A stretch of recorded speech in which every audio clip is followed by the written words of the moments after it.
Hi everybody. Just going to wait another minute just to see if we get any sort of late joiners. I would wait longer than that, but I'm kind of conscious of everyone's time. So if we give it maybe another 60 seconds, I'll kick off. Hopefully everyone can see my screen okay. And thanks for taking the time.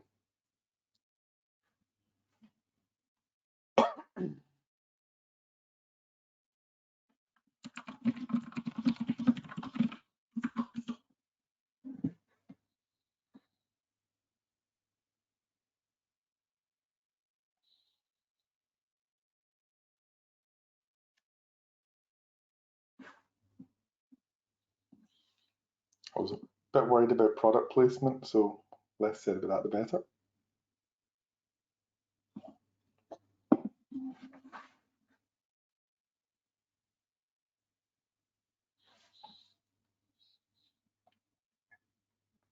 Okay, I think I'll just start now, and then if anybody joins late, this will be recorded and available to everybody after the session's over, and we can catch up. And I'm willing to take questions as well. If people want to email, if they're catching up on this webinar after the event, then you feel free to get in contact and we can talk through any questions that you might have. So I've got a deck that I'm going to sort of run through some slides, and then I'm going to do some sort of live demonstration elements. So let me just start that off. So hopefully you can see the deck in front of you, a PowerPoint, and I'll try not to make this death by PowerPoint, so we'll go as quickly as we can that's practical. So just a quick introduction to let you know who I am, and I'll talk a little bit about the format of the WebEx. My name's Richard Abrams. I'm Head of Technical Services at KIK ICT. For the sake of background, I graduated with an IT degree back in the 90s and went on to consult for a sort of leading services company, and I went on to run an IT company for around 25 years before becoming part of the KIK ICT group last year. So I look after all the teams of technical consultants that deliver projects to our customers, and I'm heavily involved in sort of steering the technology stack and the things that we look at when we're discussing digital transformation. And what I'm increasingly involved in are these journeys that customers go on with Microsoft 365, and I've got a keen interest on Business Premium and some of the benefits that can bring to different organizations. I'm also going to talk a little bit around artificial intelligence, because I think that sort of plays into the roadmap for Microsoft, so we'll touch on that a little bit as well. The sort of format of the event will be that I'll kind of run through this deck, and I think there's a place for you to ask questions in the portal. So we've got Beth from the marketing department who's kind of helping, and she'll can curate those questions, and then I'll have a gap in between the end of the presentation and the start of the demo to maybe take a few questions, and again at the end I'll ask, and if there aren't any, which can sometimes happen, I'll just talk through some of the common things that tend to come up. So without further ado, I will go into the deck and then we'll see how we get on. And again, thank you everyone for taking the time out. I hope you find it valuable. So Microsoft have three sort of main product stacks on 365 for small to medium-sized enterprises. So these are customers with between 1 and 300 users. Obviously, there's a lot of other products in the Microsoft portfolio, things like Dynamics and Teams, and there's a whole plethora of products, but we're really focusing on 365 today. If you are in an environment that's a non-profit or your enterprise size, there's naturally there are different product SKUs that will feature these products, but that shouldn't detract from the content of what we're going to talk about. And what we are going to talk about the differences between basic, standard, and premium. I'm going to take you through some of the specific benefits you get with premium, and then I'm going to do a demonstration of a variety of things that come with 365 that some people don't use. Some of those are available throughout the product stack, so it's not only a conversation about why you might move from basic or standard to premium, but also about how you leverage 365 and use some of the benefits that you may not already. And as said, we're going to talk a little bit around artificial intelligence and how that's going to feed into 365, and I'll maybe demonstrate what that looks like and what's coming down the pipe. So 365 Business Basic is kind of the entry level point, and with that you get email, Teams, SharePoint, and OneDrive. So SharePoint for files and sort of business apps, and OneDrive generally for your own files, that your personal directory, if you like, which you can share. Teams for collaboration, and Exchange for email. And you get the online versions of Office. You get browser-based versions of Word and Excel and Outlook, but you don't get the desktop applications. The next step up from that is 365 Business Standard, and with that you get email and Teams, SharePoint, OneDrive, and the full desktop version of Office, so Outlook, Word, Excel, PowerPoint, Publisher, and Access. And then Premium, that we're going to talk in more depth about today, is all the things I've just mentioned, but a kind of slew of extra security products on top. So Intune, we're going to talk about Azure Information Protection, Microsoft Defender, a technology called Conditional Access, and there's some licensing rights you get as well for things like Windows Virtual Desktop, which I will touch on. Hopefully I'll remember to touch on that because I don't have a slide. So Business Premium, there are a lot of things there that you can use in that stack, and I'm not going to talk around email particularly, or OneDrive. I do have in a demo, I'll show that off a little bit. I'm going to kind of keep a place though for Microsoft Teams, purely because it's become, a landing page for a lot of users, and it's a way to sort of aggregate content, and it's maybe more important in the sphere of 365. And the little bit I'm going to talk around Teams pretty much falls on Basic, Standard, and Premium. It's just worth going over it. So despite the fact we're not using Teams for this WebEx today, Teams is an excellent platform for collaboration and for telephony. So it's got this very good facility to have one-to-one sort of voice video conversations.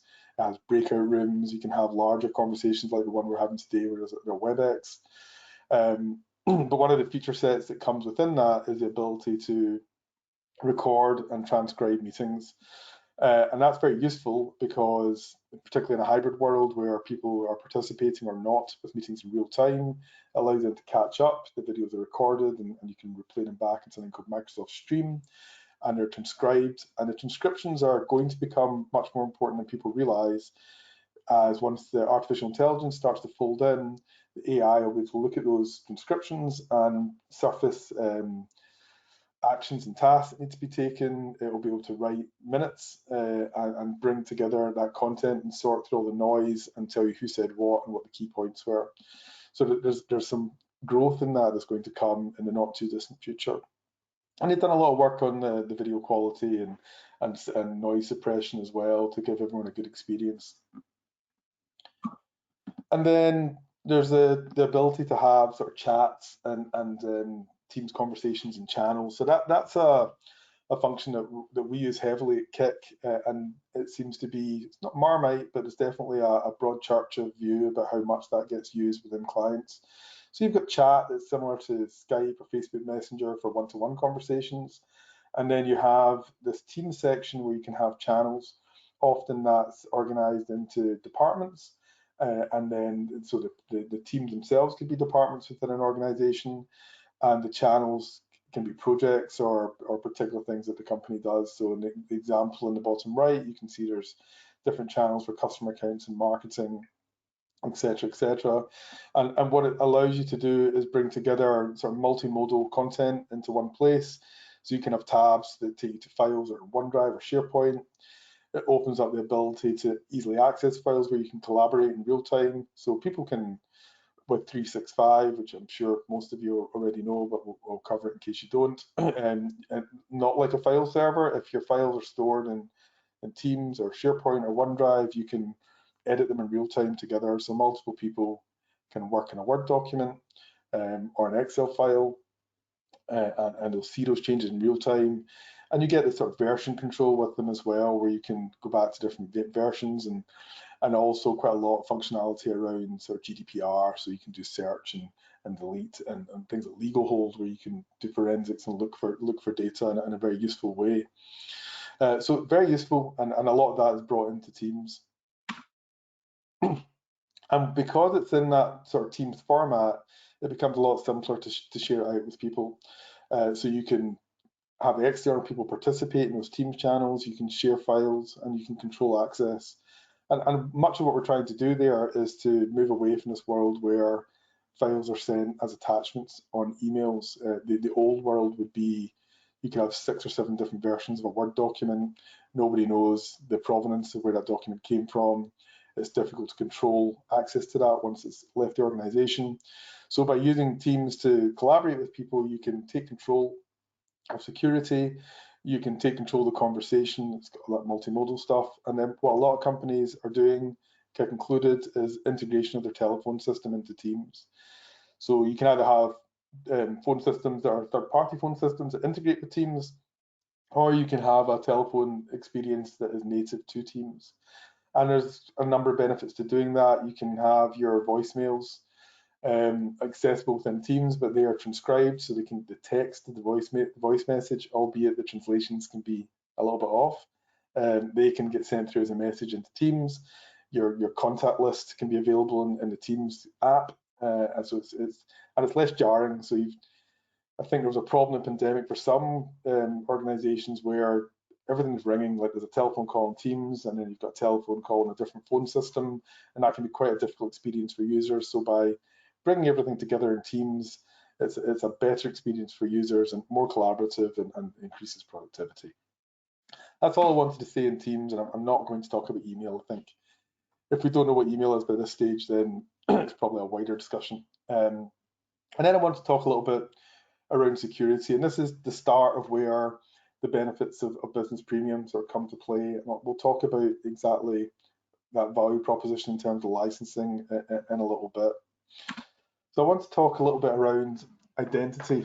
That's very much a hot topic at the moment around cybersecurity, and it's very much part of the 365 solution and what Business Premium can do to increase that security.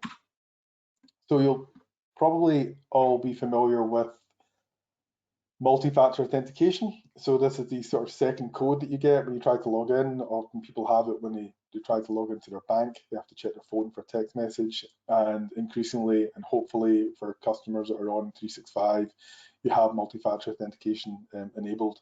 And actually the new game in town, they talk about passwordless security. So multi-factor authentication is almost, not quite, but almost like a second password. But there's a lot of movement nowadays on not using passwords at all. The most well-known example of that is Face ID on your iPhone, but Microsoft have Windows Hello. If you have the right level of laptop, you can authenticate with your face or fingerprint scanners and the like. So that's sort of passwordless technology. And then for MFA itself, you can either have tokens or you can have an app on your phone, a Microsoft Authenticator, or an SMS message that comes through. Now, if you're on 365 Basic or Standard, you have the ability to use multi-factor authentication, but it's a very blunt instrument.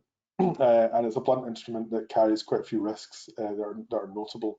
And those risks are that it's set up on a per user basis. So we have to click the users to have it enabled, and it's not particularly easy or to, in a successful way, have it automatically apply multi-factor authentication to new users, because it's not controlled by the same kind of policies that you can use within Business Premium.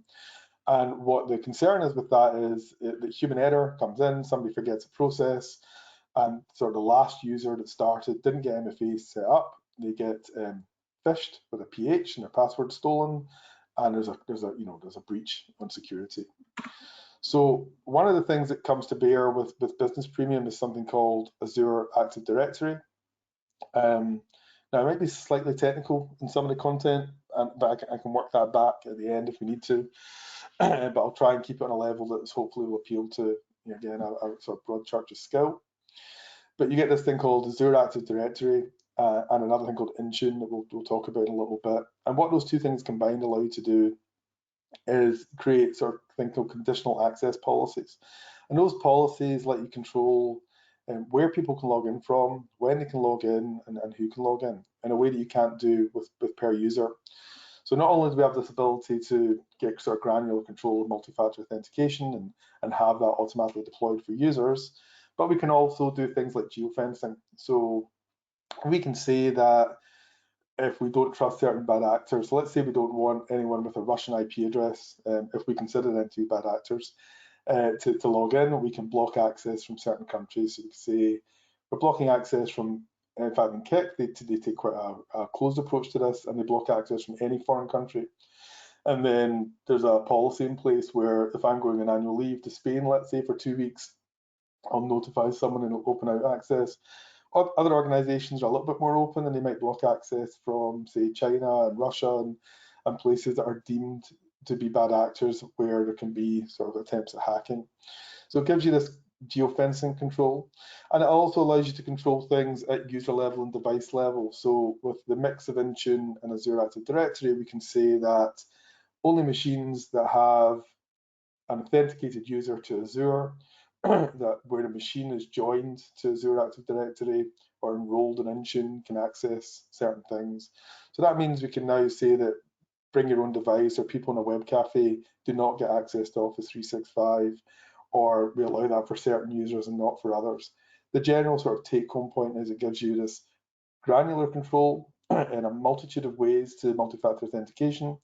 It gives people an identity in the cloud. So if we decided to get rid of our servers, we now have Azure Active Directory to store sort of usernames and user identity. And it very much improves the level of security in a way that you can't attain with Basic or Standard, which has inherent risks. And then we've got another section again around security, specifically around cyber threats and data loss.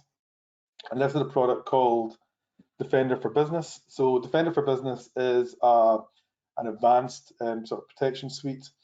It gives you sort of endpoint protection against malware and viruses, and in a way that is not based in virus signatures. So products like ESET or McAfee certainly historically use sort of signatures to find out the latest and greatest threats, but they are not good solutions when you have what are called zero-day attacks, and these are attacks that are often fashioned within 24, 48 hours, released to the wild. And what happens is people get compromised and these sort of legacy products catch up. What an EDR product does, and a next generation protection product like Defender for Business, it's monitoring the machine and it's looking for sort of malevolent things that might be happening to go across an attack vector and take control of a machine or layer some sort of attack on it, a piece of malware. So rather than being based in signatures, it's much more dynamic and therefore much more thorough in catching these zero-day attacks, and attacks are more often the type of thing that we see. And then with Defender for Business, you also get something called threat and vulnerability management. So threat and vulnerability management includes things like hotfixes on your PC. So you might have Windows Update that will apply patches, but what you're not really doing there is looking for things, say like firmware on your PC or threats that have been published to third-party applications. So the technology is actually licensed from a company called Qualys, and it will do scans and endpoints and produce a report and remediate some of those issues of third-party alerts and things like firmware that I mentioned there that are sort of an extra step to what Windows updates can do.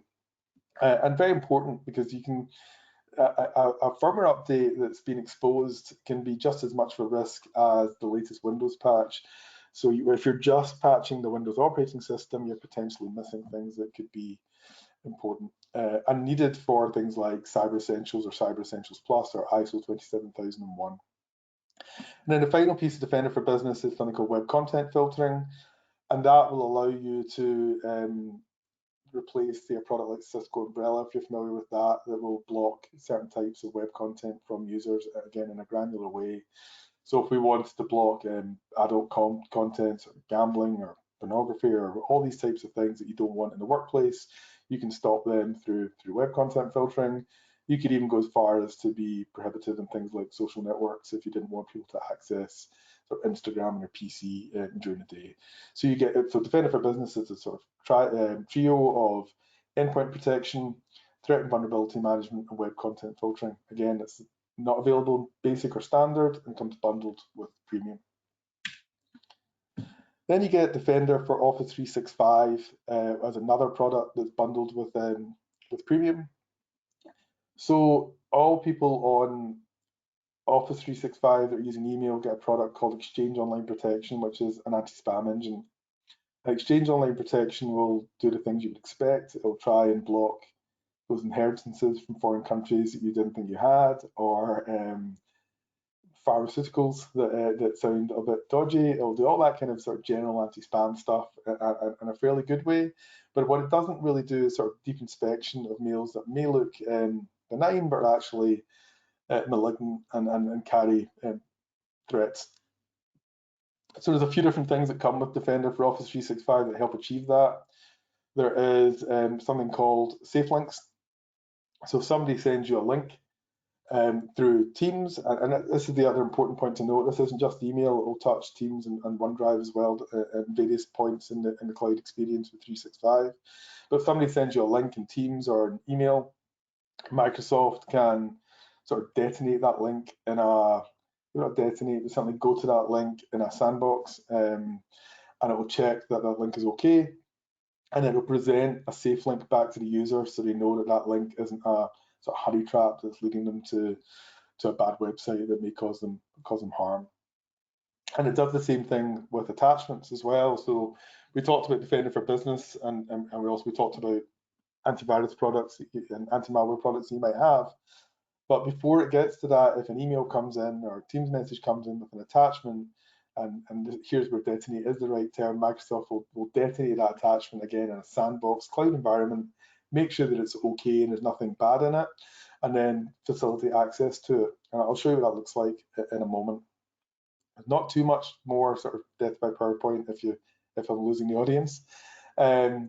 You also get an anti-spoofing engine, so it uses sort of machine learning, and it will try and do a better job, or at least an extra bit of checking over and above what Exchange Online Protection does, to look for sort of phishing emails. So it's not difficult for me to architect a mail to you that looks like it's coming from Bill Gates at Microsoft.com. It's very, very simple. And again, it's not difficult for people to impersonate me and send you emails as me. There's all kinds of ways to do that. And Exchange Online Protection will catch some of those methods, but this will be another attempt to sort of block those phishing attacks. And this technology, just to understand what ATP means, it stands for Advanced Threat Protection, and terminology has been renamed to Defender for 365. So I've got a few screens just to show you what those look like, and I will do some live demos of other features, but these aren't that easy to sort of demonstrate live, so screen grabs will do. In this example, somebody sent me a link to atus.wwu.edu, and what will happen is, and this changed with the versions of 365, so the way this works might be slightly different as 365 matures, but the essence is the same. It might be a slight delay between that email getting to you whilst Microsoft check it, and then when I hover over the domain, I'm seeing this sort of safe links address, which gives me sort of comfort that Microsoft have checked it, it's okay, and I can click on it. Similar for attachments, again, there might be a little bit of nuance in how these now look in the current incarnation of 365.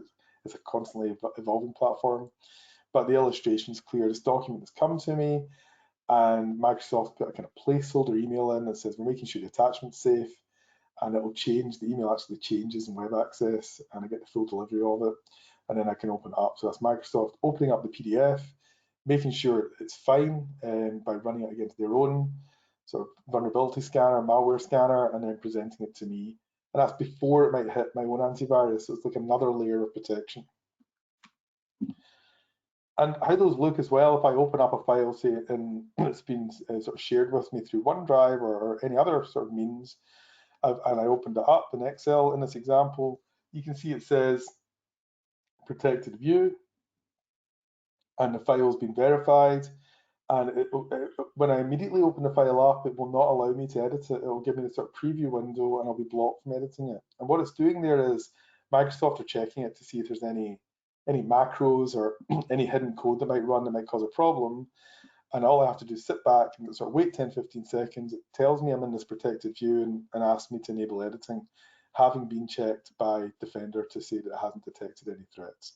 All very good for the user to give them comfort, and very good for the IT manager to feel that they've got a robust extra level of security on files. And last off, I've just got the multi-factor authentication screen. So just in case people aren't familiar, a lot of people use SMS text messages, but MFA in the phone will allow you to aggregate all these authenticator requests into an app. And it also allows you to do this sort of number matching problem. So a lot of the attacks that we see nowadays is where somebody, it's called MFA fatigue. So what happens is somebody phishes the password, they send these MFA requests to the user 10, 20 times as they're trying to log in with their details. The user's at home watching TV, not thinking about it, keeps popping up, they tap a button and it authenticates the user in and they get hacked. So through a mix of the way we set up MFA with Business Premium, with the Authenticator app, we can provide this sort of second challenge where when the user gets prompted for MFA login, it'll ask them to enter a code, a number, and it'll pop up an authenticator on your iPhone, your Android handset, and you type in the number and it matches up and it lets you in. So that kind of takes away from that scenario where somebody might just ask you to tap a button and they can sort of bypass that extra level of security. So what we're trying to achieve here, just to set some sort of wider context, is an improvement to the overall security of your organization. And this slide is quite useful, and it's a little bit loaded. I want to talk about that. So in this example, we have this sort of Microsoft Secure score, and you'll see on the right-hand side, it says, your score is 29.52, it's a percentage, 29.52%. And for organizations like yours, the industry average is 45. And it's got all these recommendations of things that you can do at the bottom, but some of them aren't available unless you have the right products. And basically what that means is to get this up to 50% extra in your secure score, you need to enable things that come with 365. So it's something to think about, because basically all these things I've talked about you can add as ancillary products to your current subscription, but they'll cost a lot more. I'm conscious of my time, so I'm going to speed up a little bit because I'm keen to do the demonstration parts as well. So the last part, and it's actually also very important, is a product called Intune. Intune on its own, to give you an idea, is around £7, but it's included with Business Premium. And that'll allow you to do things like mobile device management and MAM. I'll very quickly describe the differences between those two things. Mobile device management is the ability to tie down corporate mobile devices. So you can set them up, you can roll out business applications and put business data on them, and you can remove that data from them, and you can remotely wipe them. So if somebody leaves it on a train, if you have a bad leaver who doesn't give you back their phone, you can completely wipe that device and render it, the data on it, unavailable to users. And you generally use that for corporate devices. You can also use Intune to manage Windows endpoints as well. So roll out applications, to patch them, all those kind of good things that you would want to do in any modern business. And then the other piece underneath is called mobile application management. So mobile application management is largely for sort of bring your own device. So it will allow you to create a kind of bubble of corporate data on somebody's own personal device with all that corporate information in them. And if they leave, you can pop the bubble and get rid of the data. So it's a less intrusive way. You know, people do not want you to control their personal phones or have access to their personal information. So mobile application management is a fairly low touch way to protect your corporate data on somebody's own device. And that covers tablets, etc. as well. That's Intune.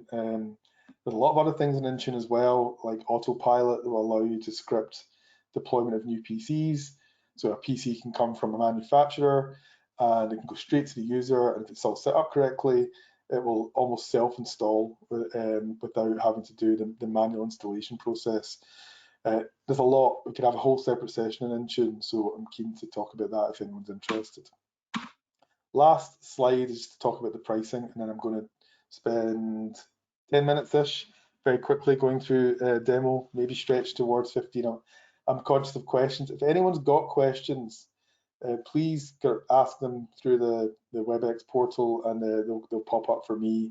Otherwise, I'm just going to continue through to the end, and I might field questions with any spare time we have at the end. But just to cover the pricing, Business Basic £4.90 per month, Business Standard £10.30, and Business Premium £18.10. And the value proposition, if you look at Azure Active Directory P1, that gives you the conditional access. Defender for 365 that protect the safe links and safe attachments that I showed you, Defender for Business that gives you the threat management and the malware scanning and the URL filtering for the web, and Intune that allows you to do mobile device management, mobile application management, rolling out of PCs, patch management. All those things combined, have a value well in excess, probably around £15 or so from standard, but the delta payment is around £7. You're getting a lot of extra products. And there's a much bigger list of products as well, and there'll be differences between the different versions that we can talk about. But I'm highlighting the main ones. There are some, services attached to rolling out some of these features, but the value proposition is great, and Microsoft keep adding to it, and you get so much for your buck. Whilst it ties you into the ecosystem, everything plays very well together, and there's a lot of value to be gained. I just want to talk a bit around some of that value just now. So I've got an eye on chat if any questions come up, but with the time at hand, I'm going to talk through what some of these things look like and some of the features in 365, and I want to talk a little around AI for around 10 minutes that will take us up to the end. So I've got a lot of tabs open, which I'm going to fly through. One is all the apps. So on this Microsoft365.com, you get a list of all the applications that are available to you, and there'll be a lot of things that you may not have seen before, and I want to touch on what some of those are. So obviously there's email that we're not going to talk about, but is the core of 365. We've got OneDrive, where all these files are stored that you can share with people in a very granular way. We've got Teams. For the sake of this, by the way, I am today a Dell. I'm using a demo tenant if that's confusing for people. We have Teams with sort of channels, and you can see it's got this sort of rich content. It's got things like Power BI reports sort of laced into it. It's a very good place to bring people together to share content. And these are things I think most people are familiar with. I don't want to kind of talk about them for too long. Where it starts to get more interesting, there's things like Delve. So Delve is a tool where you can surface content from users. I forget my name, I am Adele, and I work with Megan and Lydia and all these different people. And I know that Megan was working on an R&D presentation. I have no idea where it is or where she stored it. So I can go into Delve and I can see the people, and I can click on Megan and I can see all the things that she's been working on. I don't have to figure out where it came from. I can literally click open and it'll take me straight to the document. It's a very useful tool that people don't really seem to know is there. It will show me myself and details for other people. It will do things like show where they fit in the organizational tree, and it will surface this content and allow me to see what they're working on. Microsoft Bookings, again, another sort of very underused product, is a system that allows me to share my diary with people and let them book appointments. So what that looks like is, just go back a screen, and create a booking page for people so they can share my diary. So the problem we often see is 4 or 5 emails go back and forth between users and customers to try and arrange a meeting. I'm available at this date, you're available at that date. It's always quite difficult to get some synergy, but through this system, I can give people a link to my diary, and they can just pick an appointment easily, and I can put this on my signature. Very useful for salespeople who are hungry for appointments. I'll send this link to people or have it embedded my signature, and then they will see my diary. They can pick a slot that is open to me or with a team of people that will take out my busy time, and I can easily sort of synchronize diaries and book appointments without the friction of that back and forth. And that's built into 365 and available to everyone to use. Microsoft Forms will allow you to create forms that you can use for all kinds of purposes. It could be new start forms, employee leaver documents, customer satisfaction questionnaires, and you can very easily just create these in minutes and have them all feed back into a database. All comes part of 365. You have a system called Planner, which is a task management system, and you can add tasks and have them sort of synchronize and be shown within Teams. And you can get them as a list like this, or you get them what's called a Kanban board, where you can move cards around for different statuses or different types of tasks. They've done a lot of work in Planner in recent weeks, so you now have things like recurring tasks and it's all kind of folded into the to-do list in Outlook. You can see it within Microsoft Teams, and it's this whole idea of bringing everything together into one place. And with the last sort of 7 or 8 minutes, I just want to talk about the future a little bit. So you'll all be familiar with Bing search and probably won't use it because you use Google. But AI is going to take us to a new place. So you now have a tab called Work in Bing, and I can search for a mail or information about marketing for Adele. And this is not searching Google, this is searching 365, and straight away it's going to bring up all the matches it can find. So if I go into the messages section, it's going to allow me to use Google type searches, and it's going to surface content from Teams, it's going to surface content email, and it's going to show me that in one place. It's going to show me files from SharePoint, from OneNote, from Teams, from OneDrive. So straight away, we've now got this sort of Google search built into the browser that's aggregating all this 365 content together. And where we're headed with all of this is the integration of AI into 365. So Bing Chat, ChatGPT, all these technologies that you may have seen in the news. And very soon, Microsoft are going to facilitate a version of Bing Chat into 365 that has corporate privacy at its core. So it will not use that data to teach the model. And then they're going to provide an ancillary product at a cost called Copilot. And Copilot will allow you to do a bunch of very clever things like things that I described, like take the transcription of a Teams meeting and surface the action points from it, and bring out sort of proposal content from other documents that you've got in the system, a whole bunch of things. So I was going to show you very quickly a few things you can do with Bing just to kind of throw those things in your mind. I've got a few prompts. So to give an example, I've got this prompt I put in: write a job advert for a new financial officer for Acme Corp. The salary will be £1 million, and it goes to Google, and it goes to Bing, sorry, and it will do that, and then it will write me this job spec using this sort of generative AI. And I'll be able to talk to this engine through Microsoft 365 without worrying about it training or surfacing that content to other people. And I can have these back and forth conversations. And once this integrates fully, I'll be able to talk about things like, look at this proposal that I have in Teams for Acme Corp. Can you write a similar proposal to Beta Corp? And can you include these sales numbers from this other thing I've got in Teams? So, immediately it starts to write that content with me. Based on a prompt I hadn't put in before. It's incredibly powerful, and I encourage everyone to use it. But it's a sign of what the integration is going to be to move forward. I could write another very quick prompt, say create a pricing table for a lawyer working a client, buying a people property in Scotland, lay out all the tasks to do that work, and it will create me a table. And I can paste these tables as they are into Word, apply my own formatting to them, and use them in a statement of work or a document you might actually have to use in real time.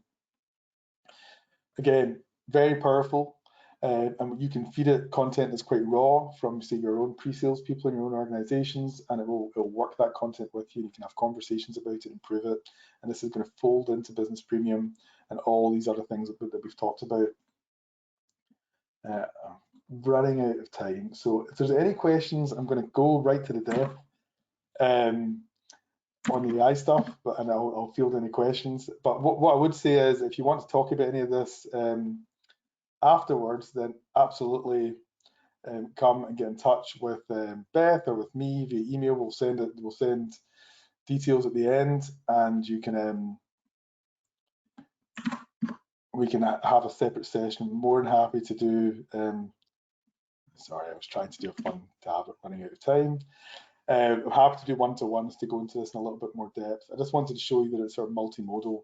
So you can put in a prompt to create a logo for a company, and it will generate that content in real time, and there shouldn't be any particular royalty issues with it, although you probably want to check that with your departments. It can do photorealistic content. I'm going to manage to get this done within the last 2 minutes. Let me do another one. Create a photorealistic National Geographic photo of a pink elephant. And then I'm very quickly going to sort of leave you with a little bit of ChatGPT and what that can do, because ChatGPT is owned by Microsoft. It's part of what I'm showing you right now that's going to fold into 365. So I've got a couple of prompts to show you there. Just again, it's to kind of talk about what's coming. And these things that I'm talking about are months and not years. So by moving to Business Premium, you're gaining all these security features, things like Delve, bookings, all these things I can talk about, Microsoft Planner. And really what you want is a company like Kik to help you leverage these tools and get them out of the workplace, champions within your organization to roll them out, to increase your Microsoft Secure score, and increase the productivity of your workforce. And that was just a little fun prompt to show you just how creative this can be in terms of image creation. Not a work example, but nonetheless. And I'm going to do a few very quick ChatGPT prompts. So Bing Chat is going to have plugins that will plug into other third-party applications. So it'll plug into Teams and SharePoint and the like. And to give you an idea what that looks like, I've added a couple of plugins to ChatGPT and these will be coming available to Bing Chat in the not too distant future. So I've said, find me vacancies in London, paying over £100,000 for Chief Financial Officer, and it's surfacing that content. I could say, create a flowchart for someone checking elephants to see if they're pink, just to follow on from what I did before with the photo. And it will use a plugin to generate that. And these are all happening completely off the cuff, none of it's pre-prepared. If I thought I needed an extra step, I think in my example I said, especially designed for someone who's colorblind. So I could say, add a step that says if the person checking can't verify the elephant is pink, that they get someone else to check it. And I've got one more prompt and I'm going to finish bang on time, albeit that I haven't taken any questions. So again, it's added in this extra tip. Can you verify the color? No, get someone else to check. Another quick prompt, create an organizational chart for a 20-person accounting firm, make up the names and roles, but I could feed it from Teams. I could feed it a list of the roles and the people in an Excel or CSV, and it would create the org chart for me. If I didn't like the way that looked, I could ask it to do it in a top-down way.